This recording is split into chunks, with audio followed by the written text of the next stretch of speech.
ডাকাইতের আতঙ্কে আছে সারা দেশ। প্রিয় দর্শক, আসসালামু আলাইকুম। আমি ফাতেমা বলছি নারায়ণগঞ্জ থেকে। সবাইকে ওয়েলকাম জানিয়ে শুরু করছি সারাদিনের কাজকাম নিয়ে একটি ব্লগ ভিডিও। আশা করছি পুরো ভিডিওটি শেষ পর্যন্ত দেখবেন।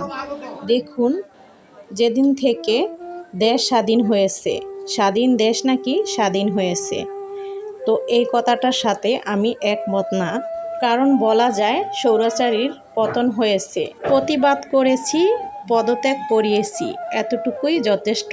কারণ হচ্ছে দেখুন, যেদিন থেকে সে পদত্যাগ করলো আর সেদিন থেকে বাংলাদেশের কি অবস্থা।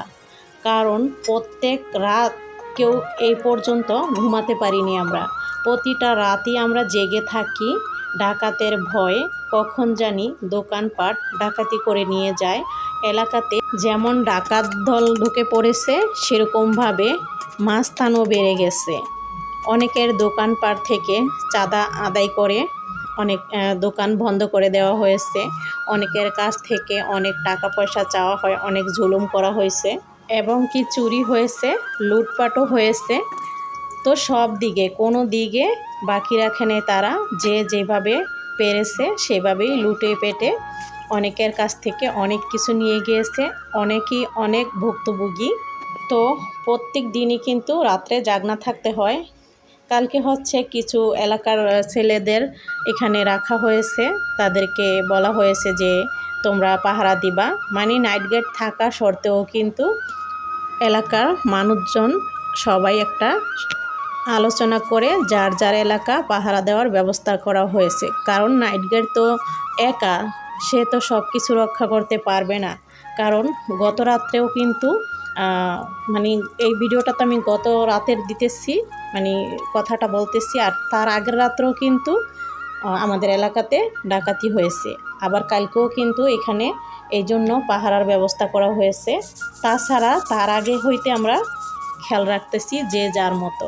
এরকমভাবে আমাদের চোখের ঘুম হারাম হয়ে গেছে। শুধু যে আমাদের এলাকা এমন না, সব জায়গায় শোনা যায় ডাকাতি হয়েছে, লুটপাট হয়েছে, অনেকের কাছ থেকে চাঁদা নিয়েছে, দোকানপাট বন্ধ করে দিয়েছে। এমনকি আমাদের সাথেও এরকমটা হয়েছে, আমাদের কাছ থেকেও চাঁদা চেয়েছে, আমাদের দোকানও বন্ধ করে দেওয়া হয়েছিল।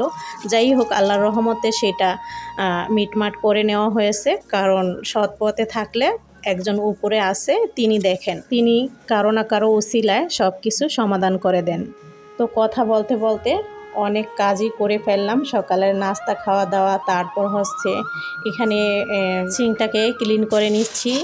এরপর হচ্ছে সিঙ্কের পাশে যে আমার জুতার র্যাক, তো সেইখানে আবার আমি এইগুলো যেগুলো রেখে দিই সুন্দর করে, তো সেগুলোকে এখন আবার ফ্রেশ করে নিব, পানি চেঞ্জ করে নিব, পাথরগুলো ধুয়ে নিব। এই যে আমি যেখানে অ্যাকোয়ারিয়ামটা রাখি সেটাকে এখন ভালো করে পরিষ্কার করে নিচ্ছি। এক হাতে মোবাইল ধরে ভিডিও করতেছি, এই জন্য মোবাইলটা অনেক নড়াচড়া করতেছে। আসলে স্ট্যান্ডে বসে আমার কাজ করা হয় না, একদম অলস লাগে স্ট্যান্ড ব্যবহার করতে। তো এই তো ফুলগুলোকেও আমি ধুয়ে নিচ্ছি। শেফালি এখনও আসেনি, আজকে ও হচ্ছে কাজে আসার জন্য লেট করতেছে। তো আর ওকে দিয়ে তো এইসব কাজ করানো যায় না। তো এগুলো তো সব সময় আমারই করতে হয়, কিছুদিন পর পরই কিন্তু এগুলো ফ্রেশ করে নিতে হয়। তো এই যে এখন হচ্ছে সেগুলো আমি ধুয়ে মুছে ফ্রেশ করে আবারও জায়গায় রেখে দিব। তো কিভাবে আমি রেখে দিই সেগুলো দেখিয়ে দিই। আমরা অনেকেই কিন্তু জুতার র্যাক ব্যবহার করি, তো সেটার উপরও যে অনেক কিছু সুন্দর করে গুছিয়ে রাখা যায় সেটাই দেখাচ্ছি। এটা আমি অনেক দিন ধরেই ব্যবহার করতেছি। এটা কিন্তু বসার যে পিঁড়ি থাকে সেই পিঁড়ির, এটা কোনো ট্রে না। তো পিঁড়ির যে পা সেটা ভেঙে যাওয়ার পর আমি এটাকে এইভাবে পাথরগুলো রেখে এরপর হচ্ছে এখানে আমি এই যে হারিকেন গাছটা এইভাবে সুন্দর করে একটা গ্রামীণ দৃশ্য সাজিয়ে রেখে দিচ্ছি। আর এই তো এই গাছটা আমি এখানেই রেখে দিই, তবে এটা আমি রোদে দিয়েছিলাম, বারান্দাতে কিছুদিন রেখে দিয়েছি, তাই ধুলাবালি পড়ে আছে। এই যে দেখুন কতটা ধুলা পড়ে আছে, এগুলো এখন আমি ভালো করে মুছে নিব। একটা একটা করে পাতা ধরে টিস্যু দিয়ে এভাবে মুছে নিচ্ছি। এইভাবে মোছার পর আবার তেল দিয়ে সুন্দর করে মুছে নিয়েছি। দুইবার করে মুছে দেওয়ার পর কতটা চকচকে হয়েছে দেখতেই পাচ্ছেন। তো এটা কিছুদিন পর পর রোদে রাখতে হয়, তাহলে এর গ্রোথ ভালো থাকে। এই যে এখানে এখন আমি সুন্দর করে ফ্রেশ করে এরপর হচ্ছে আবারও এই কাপড়টা এখানে আমি বিছিয়ে রাখি। তারপর হচ্ছে এক এক করে সব কিছু এখানে রেখে দিয়ে আপনাদের এক ঝলক দেখিয়ে দিব। তো দেখুন এই যে এইভাবে করে কিন্তু এখন আমি অ্যাকুরিয়ামটাতেও পানি রেখে দিব।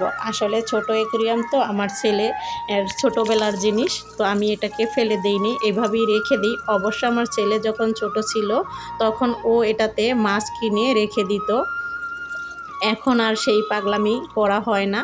তো আমি এটাকে আর কি করব, এই জন্য সাজিয়ে গুছিয়ে এখানে রেখে দিই, দেখতে ভালো লাগে, সুন্দর একটি গ্রামীণ দৃশ্য জুতার র্যাকের উপর।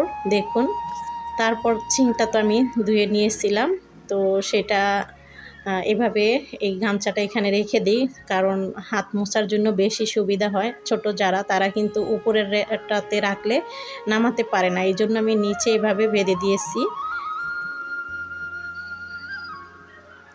তো দেখুন কীরকম হয়েছে আমার এই সিঙ্কের এইখানে জুতার র্যাক রাখা, তার উপর গুছিয়ে রাখলাম। আর এই পাশে হচ্ছে শেফালি তো কাজে চলে আসছে, ও হচ্ছে এখন ফার্নিচারগুলো মুছে দিচ্ছে, যেহেতু আমি এগুলো শুরু করে দিয়েছি। তো হচ্ছে আমার হাত থেকে ও নিয়ে হচ্ছে আবার ক্লিন করা শুরু করে দিল। আসলে ও প্রতিদিনই ক্লিন করে, ক্লিন করলে কি হয়েছে সুন্দর মতো যে চিপা চাপা আছে সেগুলো ভালো মতো ক্লিন করা হয় না। তো আমাদের কিন্তু সেদিকে খেয়াল রাখতে হয়। ওরা কাজ করার পরও আমাদের খেয়াল রেখে এরপর হচ্ছে কিছু কাজ করতে হয়। সব কিছু আসলে ওদের দিয়ে কিন্তু করানো যায় না, ওরা করলে সব কিছু কিন্তু সেরকমভাবে ফ্রেশ করে করে না। তো তাই তো আমাদেরও মাঝে মাঝে করতে হয় যদি সময় থাকে। এই যে এখানে মোছা দিচ্ছে, আমি এখান থেকে ডিব্বা সরিয়ে দিচ্ছি, যে এইভাবে এখানে ডিব্বা সরিয়ে তারপর মোছা দিবা। আসলে ওরা এই যে এরকম যেটা যেই অবস্থাতে আছে সেইভাবেই মুছে দিয়ে চলে যায়, কি আর করার আছে।